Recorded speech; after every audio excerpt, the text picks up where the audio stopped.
And welcome back to the channel where we talk about only good comics. I'm Brant Fowler, and this is Friday First, the series where we talk about the brand new #1 issues, new story arcs, new character debuts, and the like. This one is a little bit late this week. I apologize. It's just been a really crazy week, and then it just completely slipped my mind. But here I am, got you an episode this week because while there aren't a lot of books, a lot of new #1 issues or the like, there are some important ones that I definitely wanted to address. But I'm going to mix the show up a little bit this week.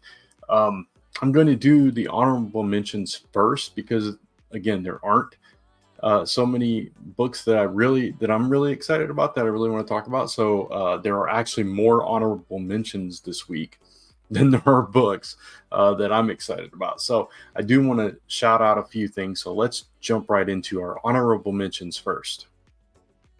First up is The Weatherman #1. This is volume 3 of this sci-fi series. I read like the first few issues of the first volume, and the concept really grabbed me, but for whatever reason, I fell off of it. I don't know if it got delayed and I got behind or if I lost interest. I really don't remember, but I know there are fans of this book. Some people are really excited to see it come back. So I definitely wanted to shout it out. From what I remember, the Weatherman was this guy that got kind of falsely accused and pulled into this whole thing, and he ended up having to save the world and all this stuff. Yeah, so if you're a big fan of the Weatherman, it is finally back after a very long hiatus. And there you go. There's your first honorable mention. Then we have another one from Image Comics. This is called The Colonized Zombies vs. Aliens #1. This is by Chris Rael, who is formerly with IDW. And Drew Moss is the artist. So this feels like a throwback to like 50s alien style stories and the like. And so Zombies versus Aliens, if that's your thing, you're into the sci-fi, you're into that kind of mashup genre, this one might be for you. And if you're a fan of Chris Rael and Drew Moss, so that's The Colonized Zombies versus Aliens #1. I know there's some John Constantine fans out there. This is tied into the Sandman universe, which is something that I don't keep up with, but I know that a lot of you love John Constantine, the Hellblazer. So this is John Constantine Hellblazer, Dead in America #1. And it's written by Simon Spurrier with art by Aaron Campbell. Cy Spurrier is a acclaimed writer and probably knows the material very well. So if you're a big Constantine fan and you're a big fan of the Sandman universe, you're probably going to want to check this one out. And any James Bond fans out there, if you are, James Bond 007 #1 from Dynamite is coming out this coming week. And yeah, I'm not into the James Bond comics as much. I like an occasional good James Bond movie though. So yeah, so this is apparently the villains involved in this are Russian holdovers from the Cold War. So if you're a big Bond fan, also I can't fail to mention this. Garth Ennis is writing this. So if you're a big Garth Ennis fan, you definitely might want to check this out. And if you're a James Bond and Garth Ennis fan, this is a double whammy for you. I can get the words out of my mumble mouth tonight. But yeah, James Bond by Garth Ennis from Dynamite. Okay, these last two honorable mentions are for the kiddies or just fans of these franchises. So Sonic the Hedgehog, Fang the Hunter. This is the first classic era of Sonic that IDW is putting out as a comic. So this is a throwback to those classic eras of Sonic the Hedgehog. So if you're a fan of that era, this might be up your alley. Or if you want to introduce Sonic to your kids, there you go. And finally, for the honorable mentions, another one for the kids, My Little Pony, Kentucky Roller Derby. I could not include this just because of the name. I grew up in Kentucky, and I grew up obviously the Kentucky Derby is big. These are ponies. It makes sense. But I also grew up watching like roller derbies and stuff like that. So this was just like too good to pass up mentioning. So yeah, if you're a My Little Pony fan, or if you just like the concept, or if you have kids that are into it or whatever, if you're a brony, I don't know if that's an offensive term, but there it is. My Little Pony Kentucky Roller Derby issue number 1, also from IDW. All right, now let's get into the books that I really want to talk about, those ranked books. And the first one up is Cable number 1. And this is interesting because, yes, it's going on during the fall of the House of X and the fall of Krakoa and all that stuff, but it's also tying into Cable's history and all the stuff that happens to older Cable, who now has to rescue younger Cable, as well as dealing with the threats of Orcus and the Neocracy. I don't know how to say that word, but that word, it's right there on the screen. But anyway, Cable dealing with all this, past, present, and future, all wrapped up into one, and having to save a younger version of himself.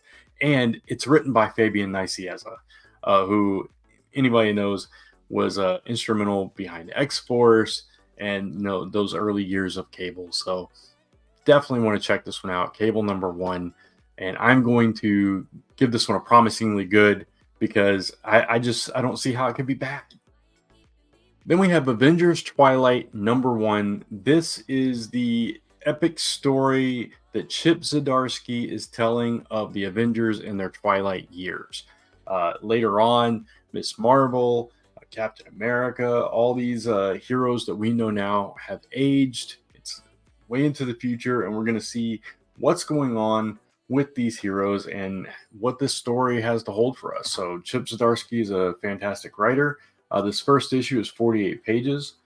Daniel Acuna is the artist behind it. I'm tentatively excited about this. I don't know what to expect with it. So I'm still going to give it a promisingly good, because I think this one, I don't know. I think it could be really interesting. It could be an interesting story to tell, in the vein of like those mini series or one shots or whatever they were, where you look at the life and times of those characters. They did a Fantastic Four, Peter Parker, but in a different slant, because this feels more like an event. So yeah, I'm excited for it tentatively, but I'm still giving it a promisingly good. Y'all know I gotta have my Spider books up here. Gang of War tie-in, Jackpot number 1, Mary Jane in her own book. I don't remember if this is a mini series or a one shot. Either way, I don't care. It's been a minute since we've seen Mary Jane, and now she's getting involved with this. Powers in full effect, in costume, as we can see here on the cover. Interesting. So we're going to see what MJ's solo adventure is within the whole gang war thing. And yeah, it's going to be interesting. Who's writing this? Celeste Bronman. I'm not familiar with their work, so we'll just have to wait and see. But it's Mary Jane, so I'm going to give this one a potentially good. I just don't know what to expect with it. So, we'll see. And finally, of course, I'm going to talk about Cobra Commander. It's the last one on this list. It's the most anticipated for me. Written by Joshua Williamson. Art by, who is it? Who is doing the art on this? Andrea Milana. And this is the miniseries premiere. Both this and Duke are miniseries, hopefully leading into a larger G.I. Joe series later on. We've seen a preview of this already. It looks really good. Cobra Commander is vicious, violent, and I like to see this version of Cobra Commander. It's like Cobra Commander kicked up a notch from any other version we've seen. It's like when, for longtime readers of the Larry Hama run, that's gone through multiple companies now and is now with Skybound. Issue 107, I'm wanting to say, was where like a bunch of G.I. Joes died at Cobra Commander's orders, and that was like it took things to a whole other level, and I'm kind of expecting that from this version of Cobra Commander as well. So it's going to be really interesting to see. I'm a huge G.I. Joe fan.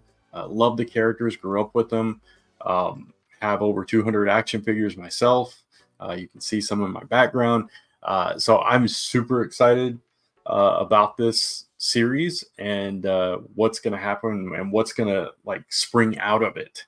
So this is going to be really interesting for me to see. So obviously, and it's been a while since I've given one of these, I'm giving this one a positively good, because I mean, just everything is lining up for me. If I don't love this book, I don't know what's going on. That's all I'm saying. So Cobra Commander #1 is my most anticipated. Hopefully it's yours. And it's also the last book that I have to talk about this week. Like I said, there weren't a whole lot of books. That's why I included so many honorable mentions. And I knew that there were fans of those characters and series and stuff and creators out there. But these four books are the ones that I'm most looking forward to as far as new #1s and that kind of thing. But this book right here, even, including everything else that's coming out, I'm most anticipating this book. Can't wait for it. So there you go. Cobra Commander #1, positively good. And that is going to wrap it up for another edition of Friday First. Again, I apologize for it being a little bit late this week, but I made it. It's here. We talked about the books. Exciting stuff. Can't wait. And yeah, so hopefully you enjoyed it. If you did, please consider giving it a thumbs up. So it really does help the channel. And of course, if you want more content, hit that subscribe and notification bell so you don't miss any of the content going up on this channel. And of course, follow me across social media at Only Good Comics. And of course, come right back here to onlygoodcomics.com, which will take you to the YouTube, so you can join me again as we talk about only good comics. Until then, take care, keep reading, and I'll see you real soon. Bye. Oh, wait. Before you go, I do have one more thing to share. Before I forget this, I have a new Kickstarter launching later this month. The Last Number Hunted, issue #1, a new lenticular cover. This is part of the Make 100 initiative, which means we're only making 100 copies of this cover. That's it. No more ever. And those two images you see in that thumbnail, those are the two images that are juxtaposed to create this 3D motion cover, and it looks really cool. Cannot wait to show it off when I actually have it in hand, but I've seen a sample of it and it looks really awesome. It's something we wanted to do with this cover since we first put it out. So launching a short campaign later this month. So be on the lookout for that. You can go to embercomic.com/KS and that'll take you to this pre-launch page, or just search The Last Ember on Kickstarter and you'll find it. So, or you can go into the upcoming in the comics category and it'll be there. So yeah, check it out. Thank you for your support if you do. So yeah, that is going to officially wrap up this episode. Sorry about that. And again, take care. Have a great weekend. I'll see you real soon. Keep reading those comics.